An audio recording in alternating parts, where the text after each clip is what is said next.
We're live doing a Roundabout cast. It's been a hot minute, but Yeah. I'm excited because actually we were like, okay, what have we done in this break of time since the last Roundabout cast? And it turns out a lot of stuff has happened. Yeah, like Uh, we were sitting here like what are we actually going to talk about? Have we done anything? And then like as we kept getting closer to clicking the record button, people were like, "Oh wait, no, we actually did this." And we're like, We, "Wait, I guess we have done a lot of we stuff." did Thanksgiving. We ate the turkey. yeah, Thanksgiving happened. It's currently like the Game of the Year's award is on right now, unfortunately. As we Sephiroth, speak. But Sephiroth got announced. Sephiroth got announced for Smash, which I think is super cool. Hell yeah. Sure, it's another anime boy, but Sephiroth, from a distance, you're like, man, what's so cool about Sephiroth? He just has a big sword. But then I think if you play Final Fantasy VII, you're like, oh, that's a really well thought out, interesting villain. He's Uh, badass. and he's He's cool. badass. So I'm super into it. And they did a bunch of remake and Advent Children stuff. So it's like, oh, they're up to date. This is the. And This Yeah, his they is, know final their shit. smash is gonna be his final form in the game. oh, that's so good. Oh my! What if he does? Hold on. They didn't show his final smash. What if he does the fucking meteor? I know, like, they won't because they have a thing for like short final smashes in Ultimate. They did show his final smash. Did they? No, they Yeah, showed. No, they showed Cloud Omni. Well, that's the start of it. No, no. The very end was like they showed the cover art Sephiroth final form That's not. demon god None of mode. that is What accurate. I'm Yeah, hoping they do is that in Final Fantasy VII, when he's in that third form, he has a move called Supernova, where like Yes, that's what I'm saying. he makes like the whole fucking solar system explode or some shit. So okay, that's what I'm saying, right? We saw that form, but we didn't see the attack. He just changed Yeah. into it. I'm saying I hope it's supernova, but Yeah. it's unlikely unless they have like a smart way of shortening it. Like Yeah, What because if- it is like the sequence for Supernova is like 30 seconds or What something. if- yeah, Now, hear me out. What if his smash is the meteor, but there's a countdown timer of it, where you have to beat So- Sephiroth? so Or that's get how these things. you didn't finish the remake, right? No. That's, Well, no, I did. Yes, I did. Yes, I Okay. did. That's how the remake does it. Like in the final phase of that fight, Sephiroth starts summoning meteor, and if you don't defeat him in enough time, the meteor just Yeah. lands on Earth. Mhm. It could also just be Shadow Flare, which is a move he does in Yeah. that form. That's pretty quick. It'll Like- probably be that. I like Joe's idea, but it just like that's just not how they do Final Smashes in It's Ultimate, true. It's not how they unfortunately. do it. They went with brevity as a design choice. Okay, free talk time. Bradley, what have you been up to? You're usually a free talk guy as opposed to a full full so- thing guy. What I've been really fucking enjoying is whenever Genshin Impact came out, I basically played the game nonstop until I completed literally every amount of content that was in the game. Yeah, I had a lot of fun doing that. update me on what's going on with Genshin because I They've kind of released a lot of new characters and a lot of new story quests, and holy fucking shit. So, like, with the initial content the game released with, I was like, oh, it was fun. I didn't really care that much for, like, the final boss fight of the first big arc of the game. I thought there are some boss fights I like, but I thought the dragon boss fight was kind of not good. the Wind Dragon. I did do that one. Um, Or, And I mostly just thought the game was fun, though they've released like the finale for the Geo region storyline, and I think it is just unironically, genuinely a good story in its own right. It has a top 10 anime betrayal. Some of the stuff that happens, I'm just like, holy fucking shit! This is a gotcha game. Like, why is the story this good? interesting. And they've also just released like a bunch of new characters, and it's really strange because the rate at which they're releasing characters, I would think that there would be less depth or difference between the characters than there is, but each character they release is like better than the ones before it. Like the most recent guy I got was a very anticipated character by a lot of people, and he effectively has 3 different weapons. He has like a bow and a sword and a spear, It's cool. and I think he's just fucking cool. So Is this I've the been Geo? loving It's Genshin. the water guy. Yeah, Bradley showed me this. Yeah, so I've been loving Genshin, and that's still what I do with my free time whenever I'm not, you know, doing like League of Legends or One Piece. Yeah, so one reason why we haven't recorded anything in a little while is because we're also in prep for like our big game of the year, kind of end the year off kind of thing that Oh we're yeah, planning next week. All I'm hearing here is like good stuff to reiterate when we do Genshin in that game of the year, because it's stuff that like I might have fallen off Genshin, but it seems like there's so much good content that like when I do get back on, it's gonna be really cool. it still does have its problems because Mhm.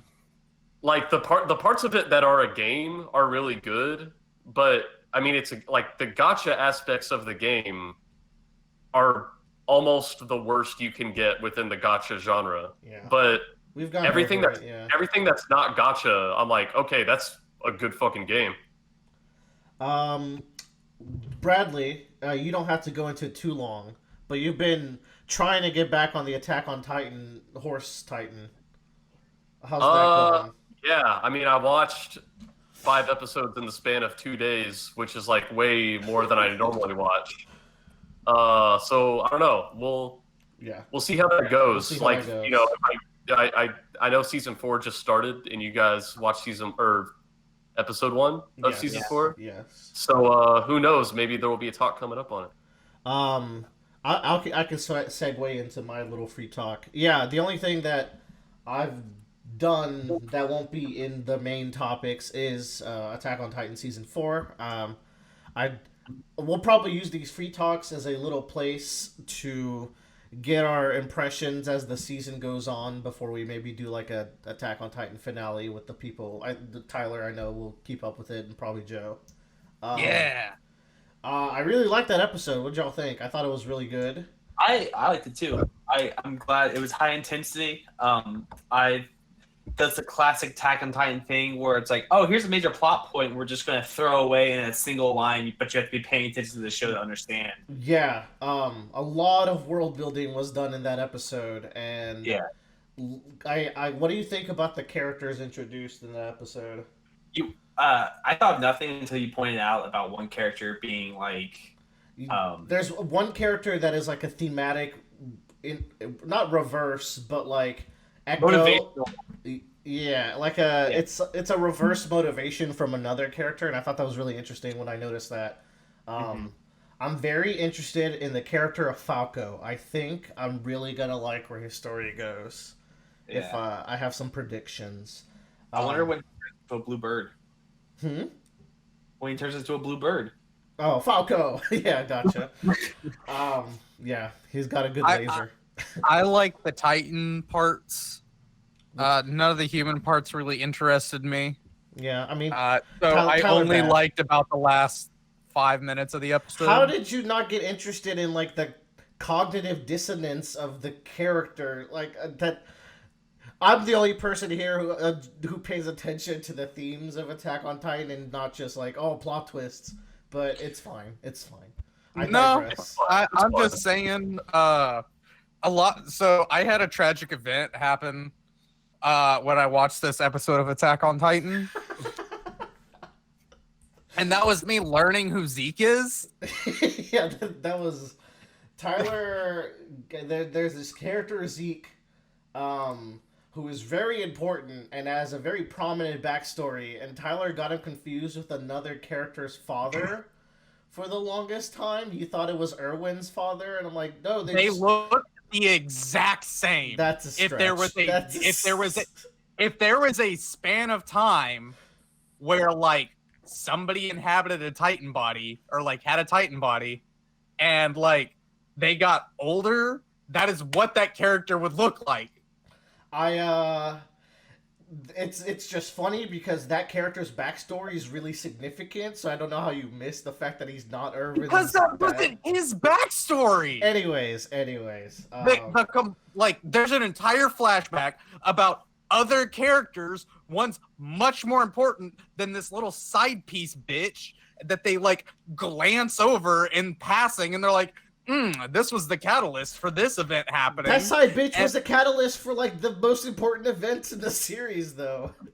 But they just brush it under the rug in the anime. Like I rewatched it. I rewatched it. Tyler, it's like 2 minutes of that episode. They're just like, oh, and this happened with this character. Tyler, the biggest reveal, the biggest mystery from season 1 gets revealed in season 2 in the most anticlimactic way ever. Yeah, it's literally like to the side conversation. Yeah, you need it's a show where you got to pay attention. Yeah, and that was great. That was a great thing because it was about those characters. This was about. You know how the Fishman Island flashback in One Piece is really about Jinbei. This is that. You just didn't realize. What? No, it's about yes. Dog. Anyway, what did y'all think? What did y'all think of the animation? I thought it was really good. I'm bummed at the CGI Titans, but the CGI is really good. The CGI doesn't bother me, but the Titans do still. Like interesting. The CGI was the Titans, so I'm confused. They're like they're very like. Oh. They feel just less threatening, but maybe it's just because we're at this point of season 4 and Titans. Definitely. I think it's. I meant the Titan shifters were CGI. The normal Titans in this episode were hand drawn. Yeah, they look okay. Not hand drawn, cell drawn, or whatever. The Titan shifters. You know. The people who like turn into Titans or some shit. They're throwing off a trailer for the company that I work at, so that's why I went, ooh. Oh, fuck. Oh, okay. Nice.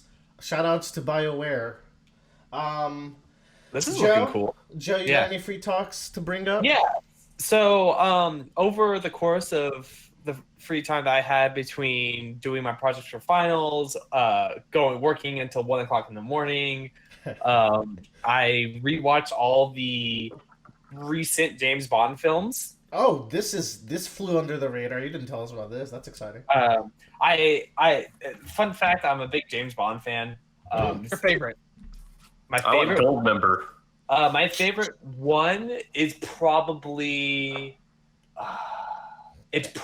Gold Member with Roger. Nice. No, that's Sean Connery. I really like that one. It's like classic Bond setup.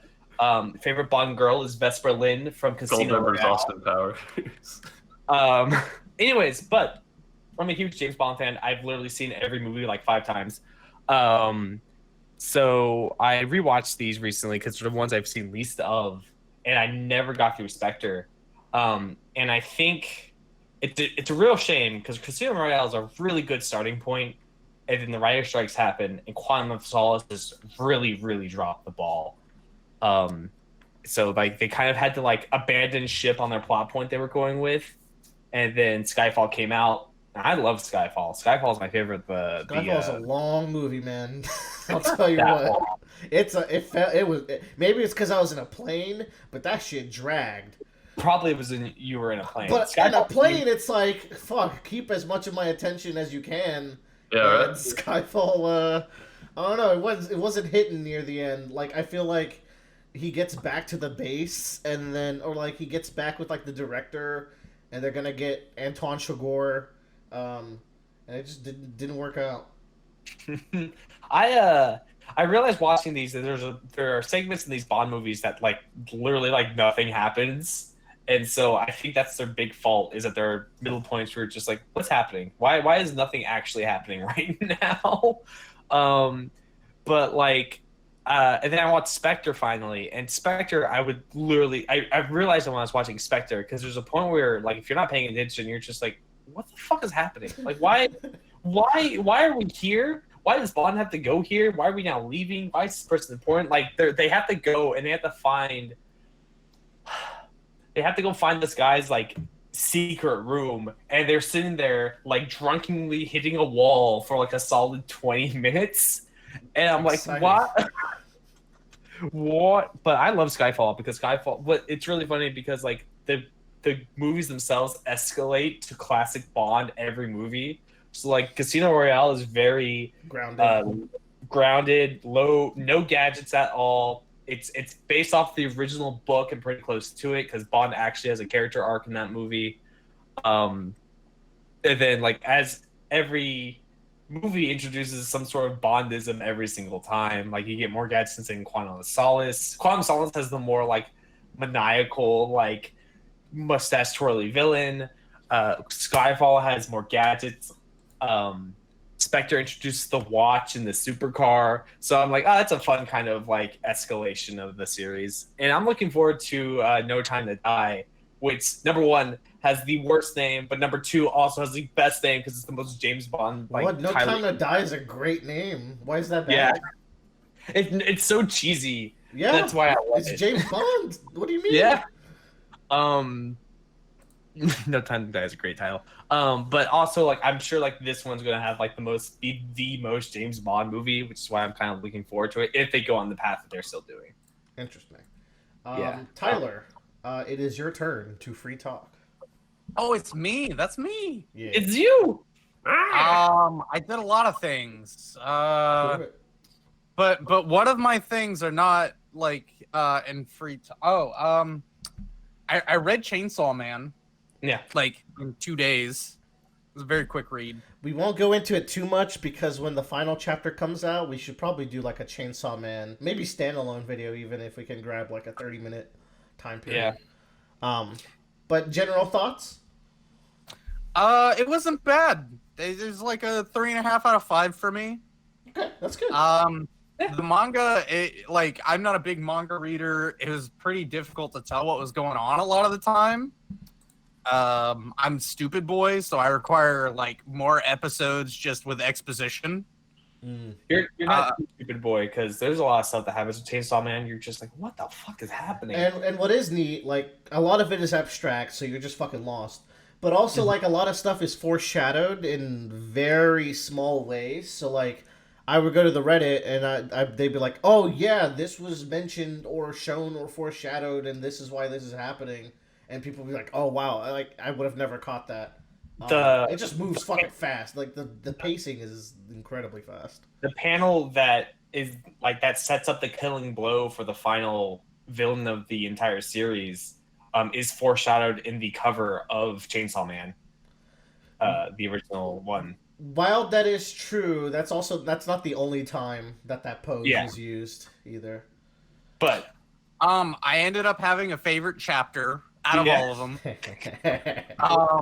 Okay, I guess I could talk about that one. Yeah. There's this moment in when what's the main character's name again? Denji. Denji. He's in his enraged chainsaw mode, and he's like thinking in his head. He's like, I want a burger. So he goes to the restaurant with the girl who quit the bureau works at. Like walks in, instantly kills somebody. Like, and they're in mid talk, and they have like this chant thing that they do for like making someone a burger. They're like lettuce, tomato, cheese, pickles. But like, yeah, and they do it like 3 times, but every time they do it, one of the people is like dead.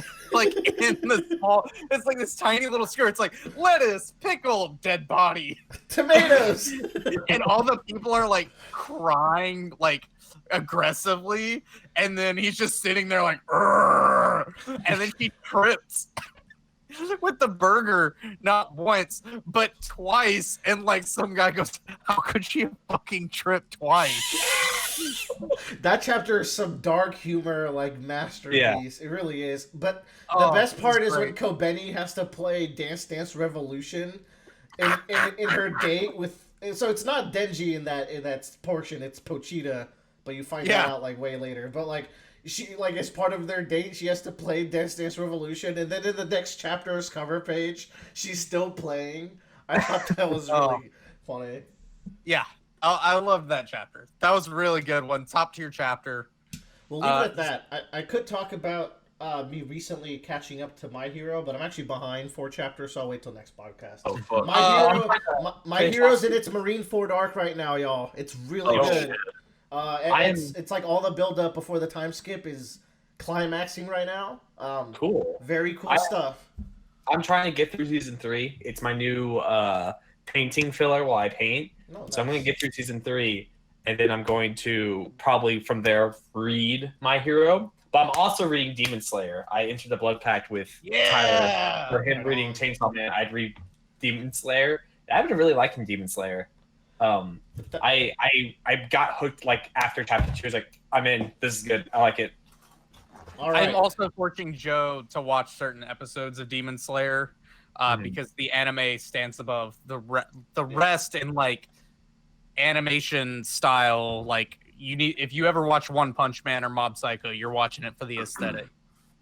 I mean, Mob Psycho also has a good story, right? But whatever. You've all been free for too long. It's time for structure. Oh no! Our first talk is Queen's Gambit. What do y'all know about Queen's Gambit? Dude, She plays board games. She plays plays Warhammer. Those are some of the funniest memes I've ever seen. She plays Cones of Dunshire. I saw that one today. She That's pretty. super good. Yeah, I I watched believe it way more. Anna Taylor-Joy is her name. She's got a very distinct, sharp face. Joe, you were saying? I would say that if she played Warhammer, I would actually probably watch the entire show in its entirety. Like, This is cool, right? Because this is America's first non-battle battle shonen. I actually need to watch it. I just been putting it off. It's Great Pretender. It is genuinely a non-battle shonen, but with more mature themes here and there. So I have a couple of things to say, and like my main negative with the show is that I felt like it wasn't very nuanced, and like it was a bit forced in some areas. Like it was very telegraphed and clear where the plot points were going, and like some characters where it's like, oh, this is like the one villain of the show is her stepdad. So we're gonna make him like as bad as possible. Stepdad. No, not like that. Whoa. He's just Wait, very when is it set? When is the setting? This is set around the Cold War. So let's back it up. This is the story of Elizabeth Harmon, who I believe is a fictional character, but she grew up in an orphanage after a very non-nuanced murder-suicide attempt from her mother trying to kill herself and her daughter. Didn't take, so she moved to an orphanage. And at 9 years old, she would go to the basement and play with Mr. Scheibel, who was the janitor of the like dormitory, like church / orphanage that she grew up in. And like it's really cute with how they like set up their relationship, and she's just like really talented at math as like a young girl, so I feel like that transfers to her just like really picking up chess very easily. Eventually Mr. Scheibel starts teaching her, and then he's like, oh my fucking god, she's brilliant. He starts bringing in like the chess club from the high school, and then she starts going to tournaments. And she's like around 15 around this time where she's like going to tournaments. And you follow her from 15 to like when she's like 20 throughout her career. What are you yelling about? You're creeping me out, dude. Yeah. Tyler has a mustache, which makes these comments worse. It makes automatically. this worse. I'm just supporting your explanation of the show, man. Yes. Another aspect of Beth's childhood is that in the orphanage, they would like it was a time where like they would just give these kids hallucinogen drugs to keep them like sedated and calm. And then like she has this African American friend who's like in the orphanage as an older African American. She's like, oh, African American. She's like, oh, I'm never gonna get I'm never gonna get not hired or not orphaned, adopted. That's the Oh. Never gonna get orphaned. Dad will never let me be orphaned. My parents are never gonna die. And like Beth also runs into that issue, right? Because Beth is like 13, which is pretty old to get adopted. Like there's a time skip from 9 to 13, and she still hasn't been adopted, but she is adopted by a family. I really like Beth's mother who adopts her. She's a very like. She's like, Beth, let's go to these tournaments because you're going to make money. And that sounds sleazy, right? But she's super supportive and wholesome. And she's just being realist about it. And like, she's a very free spirit in a way. And she's very depressed. She's extremely depressed.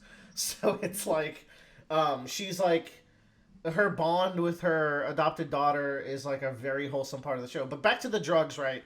This is part of the non-nuance I'm talking about. Beth starts getting hooked on these drugs. And when she, as a 9-year-old, and when she takes it, she can see the chessboard in, like, the light in the ceiling. It, like, turns into a chessboard, and she can visualize moves. and she kind of relies on like drugs to kind of get her in the zone whenever she needs throughout the show. But that's also part of the plot.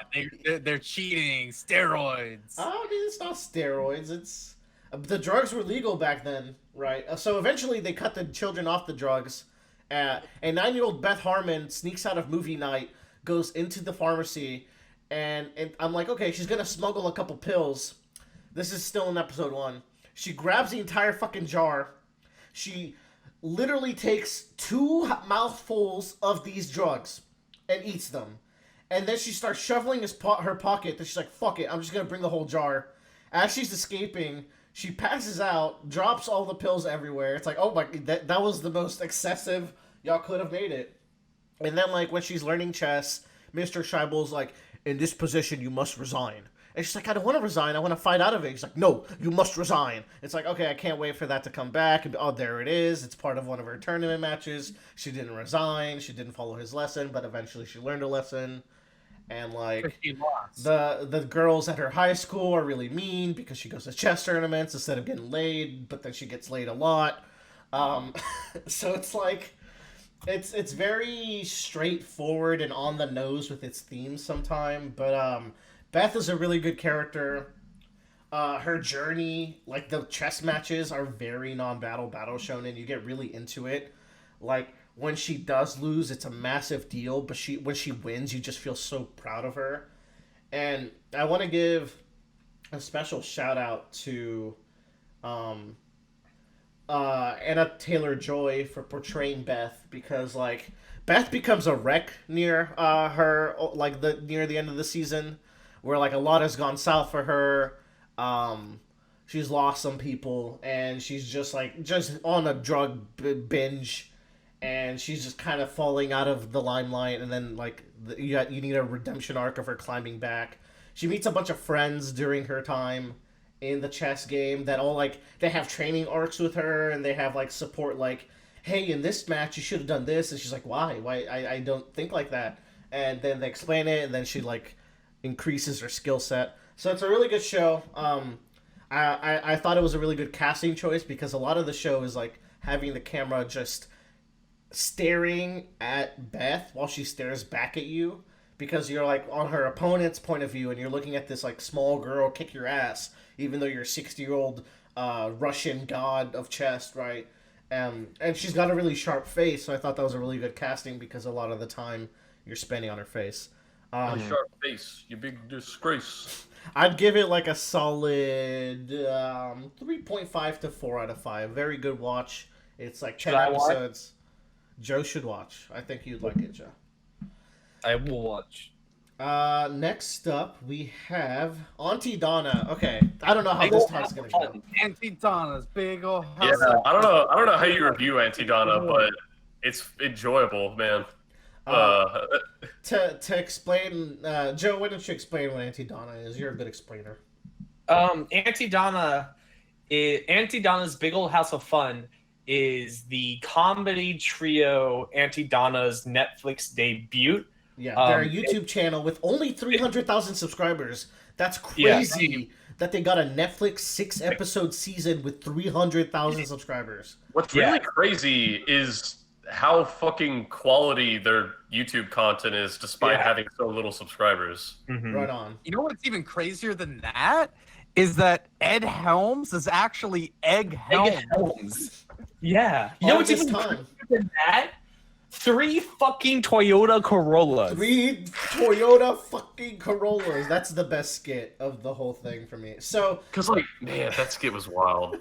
The premise of the show and like the structure of the show is the Aunty Donna cast are living in a house together, and the skits are loosely like narratively focused on them, like, hey, let's host a house party, let's go compete in the Olympics. All right, that was a little bit weird. Let's get a roommate this episode. What's funny is that they probably shot that one last year thinking the Olympics would be going on right around now. Yeah, that makes sense. So that would have been a funny bit. That's pretty funny. But I think it's funnier now because it didn't happen. And, like I will say, with the Aunty Donna show, the bits they do in the show are less likely to be hits for me than the bits in their YouTube videos are, but the ones in the show that do hit really hard. Here's the thing. That's because, and at least in my experience, watching Aunty Donna, it's really drunk with a bunch of friends and like at Halloween, and they're like, "Hey, have you heard this Aunty Donna thing?" And I'm like, "No." And then they show me a couple of clips, and of course it's gonna be the best ofs, right? Yeah. I then watched a bunch of their other clips, and there are some misses in their catalog. I feel you. So, I mean, the show will have like a miss or two every episode, but then also one of the funniest bits you've ever seen in your life in every episode. So it's a good balance. I'd never seen any Aunty Donna content before this show, but No. everyone on our Discord was like, "Oh my god, I can't wait for it to come out." I was like, "What the fuck is this?" Because I Yeah. asked like 3 times and no one answered me. And I finally sat down and watched it, and I watched the first episode, and I was like, "Oh, this is wonderful." Yeah, it's a good time. The first skit, everything's a drum, a straight up classic. Yeah, that set the tone really well for the rest of the series. Yeah. I feel. Also, Morning Brown is quite excellent. Morning, Brown. Good morning. Their songs kind of slap. I'm Yep. like the only person who likes the Boogly Woogly Woogly song. I think that's a really funny and like good sounding skit. It just sounds smooth, but also like it's so ridiculous. What about the rap when they're sitting around the table and there's the random French guy that's there? Pretty good. That I one's solid. was just thinking about that one. He got really he like time traveled there. He's like, I don't know where I am. I'm just rapping. all my friends are dead. Yeah. I really like the skit too. That's they have to interview for the other housemate, so they're just going through people. He's like cowboy. That one feels like a Dan and Aaron skit that they would do like in a stream of consciousness in one of their episodes, like Hashman, Bashman, like Flash, like rhyming Flashman and just going for a while. There's also some like I don't want to say kind of well known, but like B-list or like kind of comedic staples online. Like I saw a lot of College Humor people make cameo appearances. Oh, that's cool. And there was Randall, who's the puppet you see, or Randy. I think his name's Randy. He's the puppet you see in that like Cowboy segment. It's like puppet with a plan, puppet without. That's a comedy guy who actually that's an Australian comedian, and he does tours with his puppet and like, puppets. Thing. We did mention it, but they're Australian and their humor is very Australian. But you're like, yeah, I don't know what put is, but I get you. The one like sometimes like okay, Broden is always the best. Like it's not even close, right? Yeah. But then sometimes Zach and Mark, depending on the skit, are really obnoxious. That's the one time where like they talk in these voices, and very often we're like, okay, shut up. But like it's really good. I recommend it. The character one where they're in the sports hospital or whatever, and they're going through the different. Good. And then the one where they're sitting around texting each other about the treasure is another. Really I like the. Is that you, Mark? He's like, yeah, mate. Yeah, that's it. That one. It's good.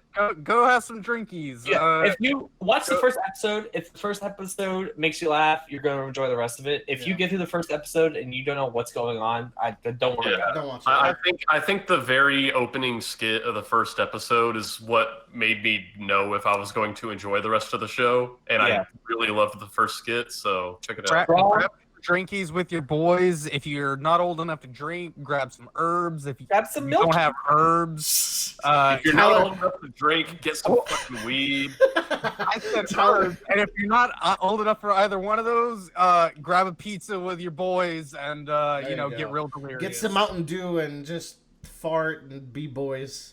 You know what? We should do that next weekend. And ladies, you too. Everything with drums are pretty. All one ladies who listen to our podcast. Oh, there's got to be 2 ladies, maybe 3 ladies. I know one. There you go. I know a lady. There we go. We're good. We met the quota. Turns out we can decently review Aunty Donna. Anyways, next is Animaniacs. Joe, tell me about this. I was not sold on that trailer. The humor was not hitting for me. If you don't know what Animaniacs is, I'm sorry you're so young. Yeah. Number 2, Animaniacs is a show made by Steven Spielberg. When it originally came out, it wanted to satirize a lot of like Hollywood living and just a bunch of other zany stuff. One thing really prominent about the show is that when you watch Animaniacs, you're always supposed to learn something from an episode, whether it be a moral one, an educational one, or It's something like else. they wanted to be able to tell people it was an educational show for children. Basically, And, but it's also like really there's some raunchy shit in Animaniacs. yeah. They this new season just came out. They have a whole bit about how they were dead for like 20 something years and they got brought back to life. There's 13 episodes out on Hulu. I wouldn't say it's as consistently funny as Aunty Donna because it does aim for that more child audience. I mean, But that's a very different comparison you're making there. Yeah, I know. But like there were some good segments that I actually laughed, and there were some like gut punch jokes that that hit me and I thought was really funny. And I really overall enjoyed it. I think like if you're a big fan of the old Animaniacs, I think you'd really like this series. I was like, this is great. They have a bit about Trump that was really funny. They have a bit about reboots that's really funny. They had a joke that hit me in the face because at one point Pinky and the Brain have to like get a navigational unit for their car, and they realize that the Roomba has a more advanced navigational unit that they can acquire. So they rip it out of the Roomba, and the Roomba goes like, "Oh no, my navigation, I am lost. Should I go to grad school?" And then zooms off screen. And I was like, "Oh man, that kind of hits home." Yeah, It's funny. I was sitting here and I watched Animaniacs a lot when I was little, and I was really excited about this, and I haven't gotten around like I feel like I've seen probably an hour worth of clips online, but I haven't sat down to watch the actual show yet. And one thing that's making me wonder a little bit about it is like Animaniacs has always had a lot of topical humor in it. But in all the clips I've seen, I've gotten the vibe that the new one is like only topical humor, which can be funny in small amounts, but sometimes I kind of just want some dumb fun. That it does have a lot of topical humor in it. I Like do think it's that. dead ass making Trump jokes, right? That Yeah. threw me for a loop. But there are some still zany wackiness that are a part of it. I still think there's some other good like non-topical jokes that are funny. Like they have an episode where they go to the Olympics, which is also really funny because the Olympics didn't happen this year. Oh yeah. Joe, but- you were mouthing they have an Ep, and I thought you were gonna say they have an Epstein joke, and my jaw was about to hit the floor. But I thought that episode's still kind of funny because it's just a bunch of tomfoolery happening to this one guy at the Olympics. So I was like, oh, this is just an enjoyable little episode. My one complaint though is that they significantly cut out a huge portion of the cast. Like it's basically the Animaniacs and Pinky and the Brain, and that's about it. And then some new characters. Which I think they did for writing purposes, and so they don't get bogged down in trying to make bits too long or too many short bits. They stuck to like 3 bits per episode, and I think that was a good number because the previous show, like you would have bits that would just go on for like 3 minutes, and it felt like you were being pulled from one to another like really, really quickly. That's familiar. Cool. Yeah, I enjoyed it. I had fun. If you had a Hulu subscription, I would watch Animaniacs. If you don't have a Hulu subscription, don't get one to watch Animaniacs. That's all I'm gonna say. Good review. That's a good review. Hokkaido Girls, Tyler, is a Booger! manga. You have like a free time amount of time to talk about Hokkaido Girls before I shut you off. Yo, it's Hokkaido Gals. Gals, all right. whatever. Hokkaido Gals. So this is Hokkaido Gals are super adorable. This is the first shit manga I think I've ever been suggested and read. Shit manga. I don't shit smut. The background to this was I was on Twitter and they mentioned that Hokkaido Gals is going to be featured in the first episode of Jump the New Year. And I just posted it because it's got a sexy lady on it into our Discord, making a joke about Eki manga and Jump. And Tyler's like, "Oh no, this has awakened something in me." And then I linked them to the manga. Yeah. I read there's only 27 chapters out right now. I read them all in one night. Tyler was describing the the setup and the scenarios to me, and I was like, "Oh hell yeah!" Jesus. And I read like 5 or 6 chapters, and I was like, "This is great." But the reason I stopped reading is because I realized they're never actually going to show the sex. So for that reason, I'm out. You read Nagatoro and you love it, but and they'll never show the sex. This is like more sex like energy than Nagatoro. What if they show post-sex? Would that so like post-coitus interaction? I need to see P to V. I need to see unobscured nipple. Okay. Not happening. It is like the amount I read though was very fucking entertaining. It is entertaining. It's got big high school vibes. Oh my! It's got big mommy milkers. Is what I see. It's got big mommy milkers. Don't get me wrong. It's fond. I'm fond of it because it reminds me of high school like drama. Yeah, that's from the very little that I read. Like that's what I felt too. It gives you a little coziness of that time. It gives you those butterflies that you get when you're in high when school. girls hit puberty before you do, and they're like, "Hey, let's make out," and you're like, "What is that?" They're like, "I'll show you," and then they like lick your entire face. Yeah, guys, remember that? Yeah, I don't know, but I didn't have that experience necessarily. Remember that in high school, guys? Am I right? Yeah. But Licking your it's entertaining. face. It's consistent. If you like smutty anime girls, you know they're doing that, and it's I'm gonna keep reading it as it comes out. They release like 2 chapters every 2 weeks, so it's kind of Tyler, great. you should give We Never Learn a shot, but it's less horny. Well, No, you no, know. no. It's all more you wholesome is- though. It's like We Never Learn has some really wholesome portions. Yeah. My the most standout moment in Hokkaido Girls for me in the very few chapters I read was in the first chapter when it's cold outside and she wipes her nose and like she pulls her hand away and there's this string of boogers coming from her nose, and that panel is drawn much more detailed than the panels that come before and after it. That's And what you're just kept like, me what the going. fuck? And then the main character's like, man, I don't recall ever acknowledging that I have this fetish, but in this moment, I know that I do. Really? They use the word fetish in Jump? Yeah. Yeah. Oh. This is Jump Plus. Okay, gotcha. Yeah. They're not boogers, mind you. It's not. That's different. That's a different fetish. Yeah, I guess you're right. It's very snotty. It's very wet and stringy. It's very snotty. Cool, good talk. Talk about Golden Kamuy now, so we can talk about buff Yeah! Opposite end of the spectrum. yeah. Oh! Honestly. Manly men. Ooh. Also taking place in Hokkaido. Yeah. Also, yeah, I'm on a Hokkaido binge right now. What else is happening in Hokkaido that I've been watching? There was something. There was else, something dude. else. Oh, Yeah. No. Yeah, no, there was a third thing that was happening in Hokkaido because I made a joke about Hokkaido being the Texas Japan. Who knows? Yeah.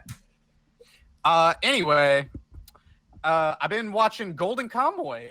People had it recommended, and I started watching it, and I wasn't hooked in the very first 3 or 4 episodes. But it wasn't bad. It's got really good animation. If you haven't seen it, it's set in like post World War I Japan, like northern Japan. It's set after the Russian-Japan War. Russo-Japanese War, yeah. Yeah. So the story follows a soldier from the war whose teammate died, and he has to go back, and he's like trying to find this small amount of money to give to his wife, so she can live happily. Like that is the setup. Cool. But That's pretty much, like I like a married man in a manga. He's not married. Oh. It's his friend's. Yeah. His friend's wife. Okay. His friend died in his arms, like brutally. Like if you read the manga, it's horrifying. What's Oh up? yeah. What's up with the small girl? The small girl is a native northern Japanese person called an Ainu. She's like a Native American, but Oh, cool. Japanese. Oh, Yeah. cool. I Yeah. feel like Yeah. I would learn a lot from this. Yeah. So it's not very anime-y at all. Like, as in, like, there's, like, really... There are ridiculous things that happen in it, but it tries to be as realistic as possible, where it's, like, it's not a cyborg guy in, like, Russo-Japanese post-war era. You know? Yeah. It's, like, Yeah. all the weapons are historically accurate. Yeah. The most outrageous they get is they make a prosthetic for a guy and it's got a shotgun in it. Sick. That's like Sick. that's kind of like how Sekiro does. Like, okay, we don't want to go too high tech, but we want something flashy. We want Yeah. something And, big. and Berserk does that too, you know. So it follows 3 separate parties, and all of them end up looking for these prisoners who escaped from a prison, and they all have these tattoos on them that are the coordinates to this Native American Japanese goals, the Ainu gold. That's sick. That's why the girls involved is that it's her father's or her tribe's goal that she's trying to find. And she's like, if you find it with me, I will give you enough to pay off. It's not a small amount of gold. It's a significant amount of gold at that time. Yeah, it was stolen from them. So like they thought it was like $20,000 in gold. Yeah. But these 2 other parties that are looking for it are like are warmongering parties. One of them is part of like the Japanese military who are like forming a coup against the nation, and then the other one are these like ancient elderly dudes from like the feudal era of like when the shogunate like ruled parts of Japan. So they're like riding around on horses, flinging single shot flip rifles and samurai swords. Sick. That's a good aesthetic. How far are you? How far are you into this? I am on season 3, which just started this year, so I'm a Badass. good chunk of the ways in. Mm-hmm. I might watch the anime on this one because I've seen clips of it. I've read the first 2 volumes and I really, really liked it. I just kind of dropped it because I had other things happen in my life. This is one where I heard the manga is better, but I don't remember why. So I'm probably wrong. It's very graphic in It is very graphic. Anime, and people probably like the manga because it's more graphic, I would think. Let me find the panel of his friend dying because I saw that I was like, holy shit. There is like this segment where they are trying to like introduce some fake skins into the mix. Goes like the only way in order to like get the coordinates for the treasure is you have to kill the prisoner and skin them. So like one of the groups like finds this taxidermist who actually deals in human flesh, and he's like crazy childish. It's like Psycho a little bit. And he ends up like bonding with this crazy guy, and he does this like human flesh fashion show. And it has all these like anime sparkles across all of it, and like the bubbles, and it's like ooh ah, but it's like all human flesh and really effed up. Yeah, That's kind of gross, man. it is. I like flesh dog. Everyone in this show is a man. Like this show's all about manly men because they're all military guys. They're all manly men doing manly things. There's hunters, there's boxers, there's Russians. There's more boxing, there's stabbing, there's guns. Like it's definitely on my to watch list, and everything you said interests me there.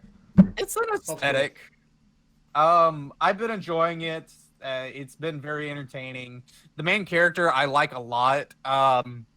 He's called the Immortal Sugimoto because like a lot of the plot revolves around characters surviving a certain battle in the Russo-Japanese War that was like a suicide mission.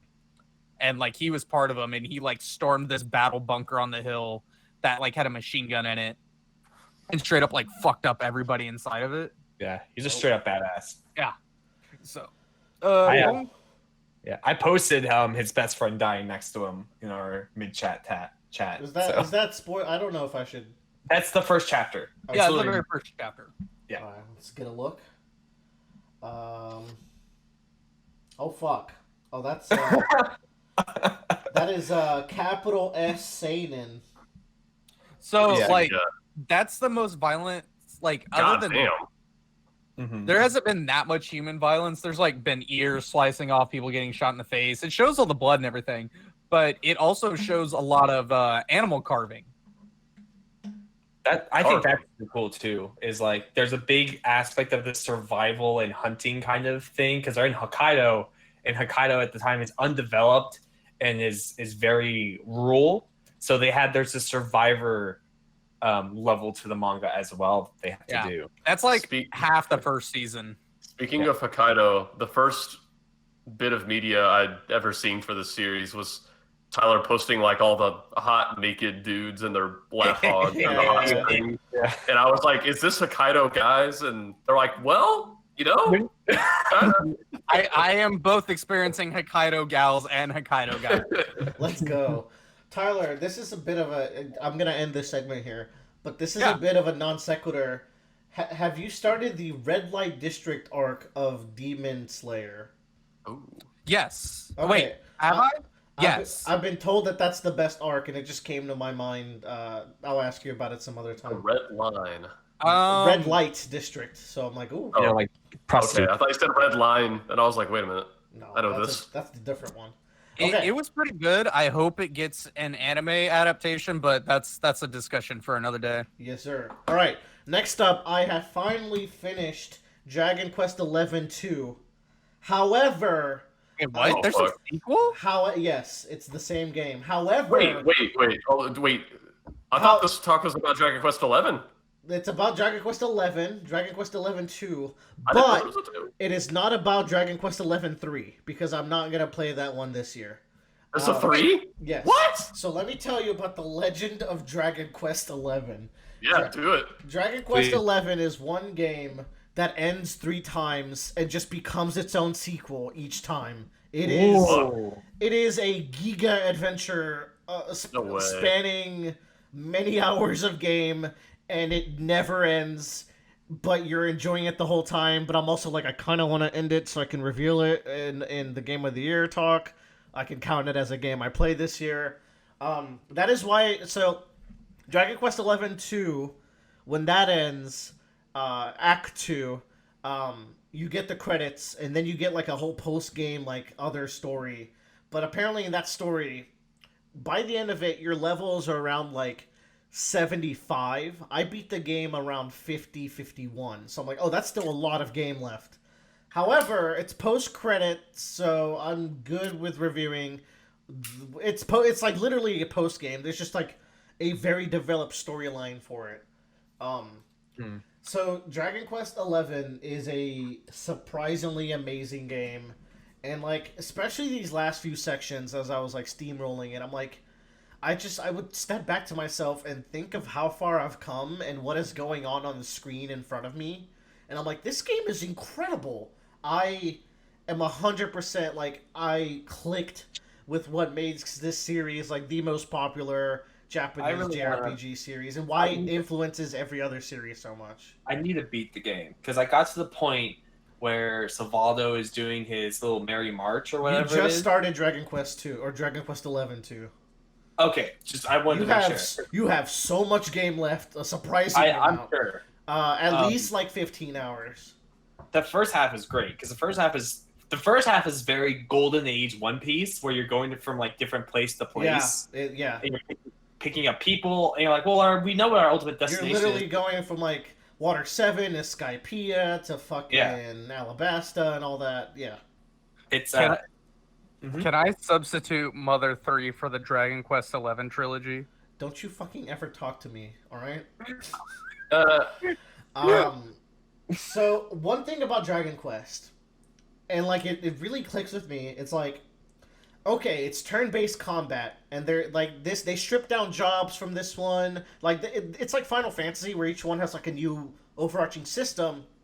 This one, they really focused on the characters in your party and giving them skill trees that are really like synergistic with their character, right? And it's like, man, like I got so into it because like near the end of the like as you get deeper into the game, you're getting so many more skill points than you get early, and your skill trees are unlocking new skill trees, and you're like, oh, I can like these guys are becoming so unique and varied, and like it's the kind of RPG where there's nothing super crazy going on, but you have so many abilities and spells per character, and like they're all useful. Like some of them are just like it's lower damage but less mana, and that will matter. But then like some of them are like the craziest little unique effects and like status effects and very nuanced buffs. And what's amazing is like And I watched a video, like a review by Tim Rogers, who was like this neurotic, like super reviewer who goes way too deep into it. Dragon Quest is his favorite series, and he made it aware that like the numbers for Dragon Quest games are universal almost throughout each game. Like they have this formula for damage and stats to make it feel like very, I don't know, like so compact and well paced. Like each battle is like the perfect length. It's so hard to like. There's some masterpiece numbering in the background that is like, very hard to put your finger on. I think a big thing about RPGs nowadays is that you get to conundrum where it's like, I have to make a game that's challenging, but if you make a game that auto levels with your player, what's the point of leveling up? Yeah. But in Dragon Quest, I feel like the numbers that go up feel significant when they go up, and like, oh, I'm actually like the numbers are small enough that I can keep track of what I was doing before and what I'm doing now. So like, yeah, go ahead. I want to hear what you say. I was gonna say, like, I like the idea that between iterations of Dragon Quest, it sounds like you don't really have to like relearn the intuition for battling. That's the vibe I got. Yeah. Like if you go from Dragon Quest 7 to Dragon Quest 11, you can still look at a number and be like, "Hey, that's a good number to get." Like, And like, so I can't stress enough how well paced like it is, and like being low leveled is super fun. You can avoid a bunch of battles, and then you just have to like strategize. But then also like there's auto battling that they really want you to use. That's why the first menu in every battle is a tactics menu that decides like from there you can be like, okay, I want everyone to either auto battle or follow my orders. So when it is like time to level up your dudes a little bit because like your strategies just aren't hidden and you didn't explore enough to get good gear, it's seamless because you just fucking run around and like let your very good AI take care of like that part for you. So like it's all these little things that make such an incredible experience. It's also a difficulty modifier too, because instead of controlling everybody, you can be like, well, I'm just going to go through the whole game and I am only going to control my hero. And then I want to see if my builds can work with the AI. So you can have the AI do their own thing. And there was one battle where I was like, fuck, I don't know what to do. I'm in a tough spot. I'm going to set my main healer, Serena, into fight wisely and just let God take the wheel. And then like I got out of there and then I took back control after I got out of that spot. I was like, thank you, game. Like you just gave me an assist because I didn't know what direction to take and you helped me out. But the story is also so good. Like the writing is so fucking tight. Tight is the best word I can use. Like the dialogue itself is like they put a lot of effort into it, and certain like races have different speech patterns. Like the mermaids are sing-songy, rhymey. You have like all these different accents based off of like European countries. Like there's a Spanish land, there's a Welsh land, there's a Scottish land. And I think Tim Rogers put it best. Dragon Quest is written so traditionally where it's like you can intuitively guess 9 out of 10 plot beats that are about to happen, but that 10th one is always going to hit. And holy fuck, does it always hit? At the end of Act 1, like I was like, what is happening? What is our game? At least for me. I don't know about you, Will. Since we're playing the Definitive Edition, Joe, on the Switch, which is both a blessing and a curse because the game is way uglier on the Switch. I just saw some footage of the PS4 version. Like I feel like I got shortchanged. But by being the Definitive Edition, the portion you're in now does not exist in the original one, where you're controlling every party member individually, splitting the group back together. That's not in the original one, and I thought that was pretty interesting. Oh, that is interesting because I feel like that's a great arc to like go through. Especially like starting with Sylvando's like quest for smiles was so uplifting after like the big dramatic event that finished Act 1. We also haven't talked about any of our party characters. All of the party characters are great. I was gonna end it transition into that. Like the party is so good and lovable, and there's a mechanic where you like each little plot beat they have new things to say. All like 8 of them. There's an 8th secret party member that I will not spoil because I got so fucking hyped when I got them, and then they went on to become like the cornerstone of my final team. Nice. I rotated the party in every RPG. I will constantly rotate the party, but in the final battle, I will pick my favorite 4. That's how I always operate it. And in the final battle, I'm not gonna spoil it because there's also like, and this is a semi-spoiler, Joe, but there's a significant character death that occurs at a point in the game that hit me super hard. I feel like it might get undone in Act 3. I don't know, but like. Okay. It was significant, and the characters' reactions were super good. But anyways, like I really like my party at the end, and like it becomes so epic. Like you're like the journey you're going on is so long, and like you're going to new places and places you never thought you'd go, and you're going through these amazing fortresses as the world is like in ruin in its second phase. But yeah, game's great. I'm glad I got it a lot of the way right now, so when we do Game of the Year, I don't have to talk as much. I need to beat the game. I did a lot, but I just need to sit down and actually do it. But I've got a whole bunch of other things going on. There was this one sequence where like a city gets attacked, and I was in awe that they were actually going that like hardcore with it. It was a very emotional sequence. But anyways, fantastic game. Really good combat, even though it's simple. But yeah, go get your food, Joe. Okay. And I'll actually pause it here while we wait. A true Satanist would remake that game. Fuck that shit. Cool, we're live. The game in question that a Satanist would make is Super Ghouls. Ghosts and Goblins Resurrection, a sequel. Yes. That's cool. That's all we're talking about. I like when old Capcom series come back in the limelight. I just wanted to end with some Hades talk so we get some of it out of the way here as well. Yeah, and it's kind of cool because since the last time we talked about it, Tyler and I have played it. Yeah. Hades? More like, I hate this game. Hey, you don't mean that. You don't hate It is the game. So here's my overall, like, Hades is a good game. Obviously, a lot of people enjoy it. I don't like it as a roguelike. I think it lacks a lot of build choice, to be honest. It's very much an illusion of choice, in my opinion. I don't think build choice is that important in a roguelike. I think that is where you're very wrong. I think one of the best roguelikes of all time has no build choice at all. That is a like, not a light. Oh, shut the fuck up. I was going to say that I think the big issue on Hades is that it's really easy to figure out what's good and what's bad in that game, which is a good and bad thing, I think. It's the easiest rogue-esque game I've ever played. Yeah, Hades is hard. I mean, but it's not Dead Souls hard, but I mean, yeah, it's hard, but it's not. But also, like, it's also on the easier end because like the average is on your 20th run or so, you'll get your first win, right? Mm-hmm. And like we've all, I believe, gotten a win.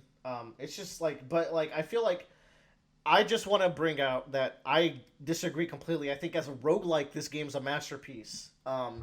Intertwining story and like the way the boons work, it's just like a really nice cohesive, like, yeah, you guys really thought the setting out and you really incorporated it into the gameplay really well. However, I think the combat wears on me heavily because I feel like you're just, the enemies are so damage spongy unless you have like a really good build. Yeah. That's what I'm saying. I was saying, like, the way I described it in one of our Discord chats was like,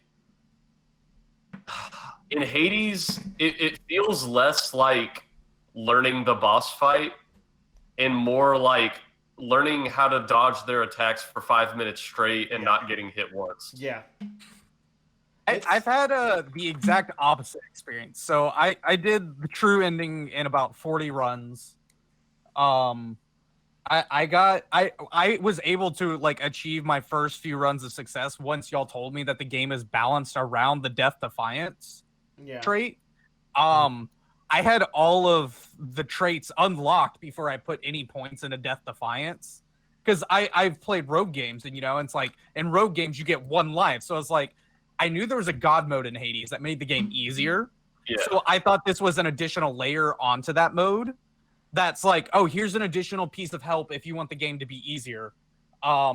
I didn't know that it was balanced around that, because I was struggling at Theseus and Asterius, because I was like, dude, F this effing boss fight. And then y'all are like, no, the game is balanced around this. You have to put a point into it. So I put a point into it, and then I immediately got like my first run clear, and I was like, okay, I get it. Yeah.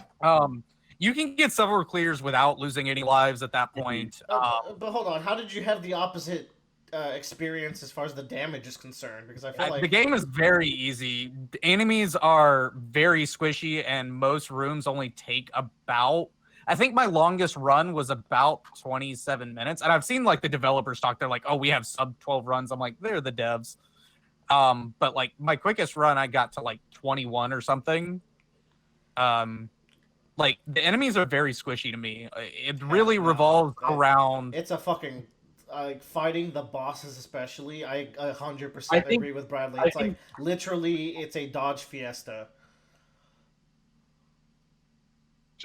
Early in the game, it can be a slog for the rest of the game because I think so. Because it's a slog if you get drunk or weak. Like those, or if you get a lot of Poseidon. Poseidon's statistically the worst. Poseidon, some of my best builds were having the Poseidon dash plus Rupture, and then you're just like, Rupture is amazing. It's like really good, and knocking away enemies is really good for the rooms. But I think Drunk is probably the best to get as far as like DPS goes. No, it's definitely War and the Light. Yeah. I used to do like a lot of crit builds at the start. I tried to really like get through with that because I like crit. I like the chance in the game.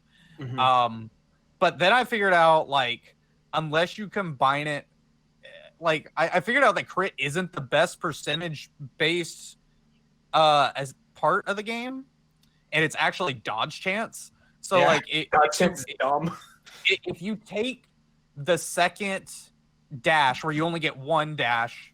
And then you take the feather, you have about 70% dodge chance before you're even done with the first world. Wow. Yeah. Okay. That's busted. Yeah, so like that's just how I beat the game. I found that to be the most fun because y'all are right. There is so much visually happening on screen all the time that I'm like, I don't want to get blindsided from a arrow across the screen in the third area. Or the fucking spear, and he chucks it, and you're like, oh, shit. In comparison to another game we played earlier this year, One Step from Eden also throws a lot of shit at you on the screen, but also it's a die fast, kill fast kind of scenario, I feel like. Yeah. And I much prefer die fast, kill fast, as opposed to dodge, dodge, dodge, dodge, dodge, dodge, dodge. Well, what's funny is that I prefer it this way, where it's more of an attrition test, but that's me, and I'm just terrible at... I'm terrible at One Step from Eden. I've never beaten a run on One Step from Eden. You can do it, Joe. I've beaten Hades like 2 or 3 times. I don't know if I'll ever get the last ending. I beat Hades with all the weapons, I think, except the spear and the shield. That's part of the reason. Actually, that's part of the reason. Those are my favorite weapons. Their DPS is the worst. They're so low. My favorite weapon happened to be the fists. And then, so like even the devs were talking like, if you just want like an easier experience, do Athena. And I'm like, literally the Athena dash is so good. Like the basic combo for the entire game was dash into your special. So you do the dash special move and then just follow up with your 1, 2, 3 combo and then do it again. And like, I would have dodge chance after all that. You're dodging out of attacks and everything. So it's like, I literally just did that for 10 more runs, so the game became a grind to me. Yeah. I actually beat it before I was able to unlock everything, and this is where the plot becomes like an issue for me. I didn't get to experience all of the story that is available in the game. Like I learned afterwards that you can like hook up with people, the relationships mean something. Like none of these mechanics were. The game has no tutorial in it, which I dislike a lot. They do have an ease in process that makes that they don't introduce all the mechanics to you at once, and only so many gods are available your first few runs for like boons and stuff. Yeah. But like none of the symbols are explained to me. I I did like how you knew that you were progressing when you got the Hades screen, but then like you would come back and people would have like exclamation points and then like spiky exclamation points, and I'm like, you didn't give me anything. Like, why did you have a spiky exclamation point? I That's don't a good point. understand. I don't know the difference either. I mean, I talked to everyone, so it's all the same. Also, Yeah, it took me 20 runs to find where Medusa stays in the room, which pissed me off because I was trying to find her the whole time. Just throwing that out Wait, there. she stays in the room? Well, no, she's like right outside of your room in a corner, and she's like a small head. Yeah. So like I never saw her until I beat the game pretty much, and I was like, oh fuck, there you are. Here's all my nectar. I love you. I didn't like the nectar system because like Oh please. you only get to give it to one person like every time you come back, and that's great if you're going to be playing the game a lot. Which for most people they will get that experience, but for me it's like, for a why roguelike, can't I also, first of all, that's so reasonable for a roguelike. You're supposed to like, if you enjoy the game, it will reward you with a lot of story content. I think that's brilliant. And also you can get the nectar from the trade-in shop, so there's also that. Yeah. It was more like I couldn't give them to them sometimes, and it was kind of RNG whether I could or not. And I didn't like that. Like I gave it to Hades, and it's like, okay, I can't give him anymore. And then I gave like 4 to Charon, and then I couldn't give him anymore. And I'm like, okay, why not? Like, you have a lock, and you don't tell me why you have a lock. Yeah, it's because you have to do the ambrosia, right? No, you have to beat the game so many times, or you have to unlock a certain story segment. It's not explained. I could still be wrong. I don't know. I think it's ambrosia. No, like you get ambrosia after you get that unlocked. Because Hades won't take any ambrosia from me, and you have to wait until you beat the game so many times or die so many times. Okay, but that's Hades. That he's like the principal character of the game. That's different. But there are other characters that do it too. Okay. That's what he's saying. And he's saying that he doesn't know what progresses that lock. And no one here does. I don't think so. Yeah. There's also RNG elements, like in the term of like progressing the game. So you can like eventually get to a point to where you get to unlock like a 4th aspect of the weapons, which unlocks a unique play style of them.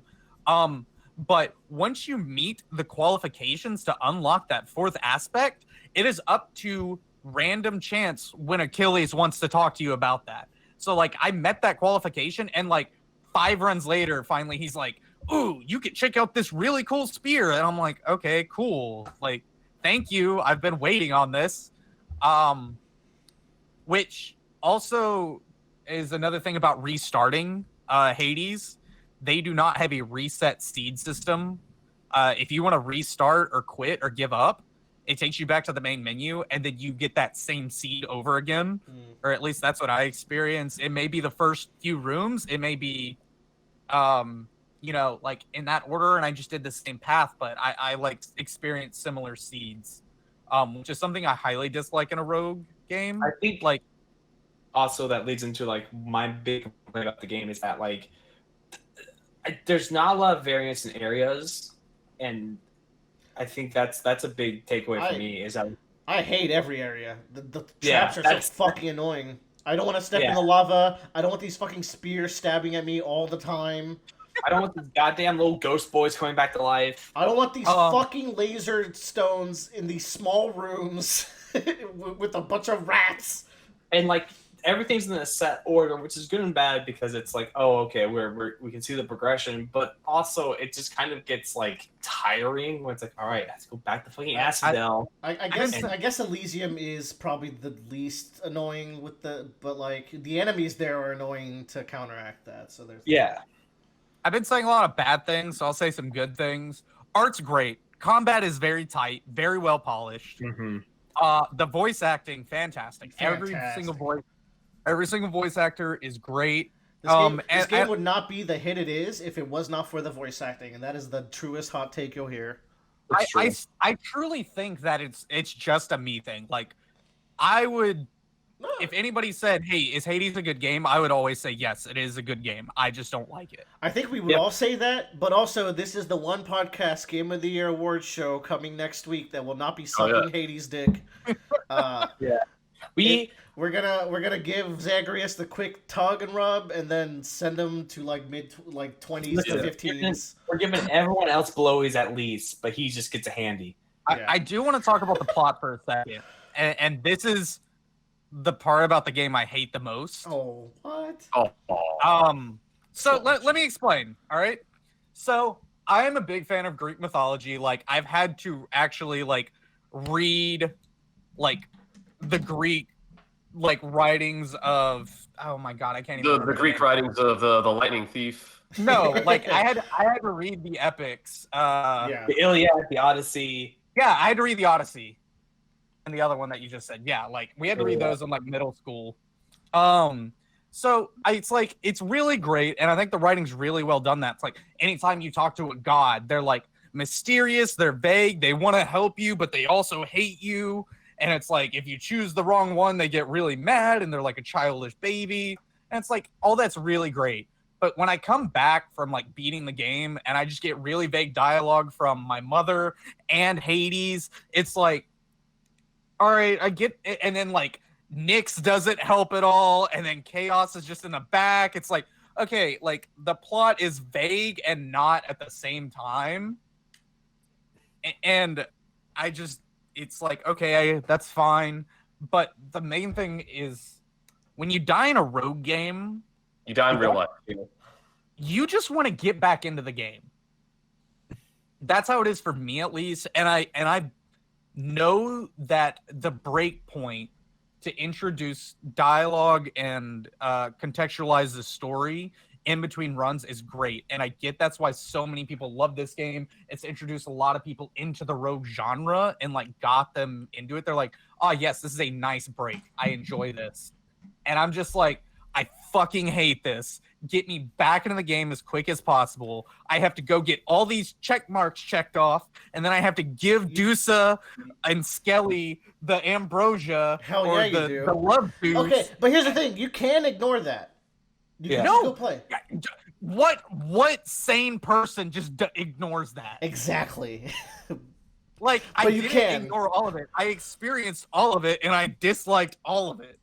Man, you should not look into my Kingdom Hearts journals where I have all these exclamation marks because I can live with that. All right, I've learned to live with there just being exclamation marks and stuff like that in games if I need it to.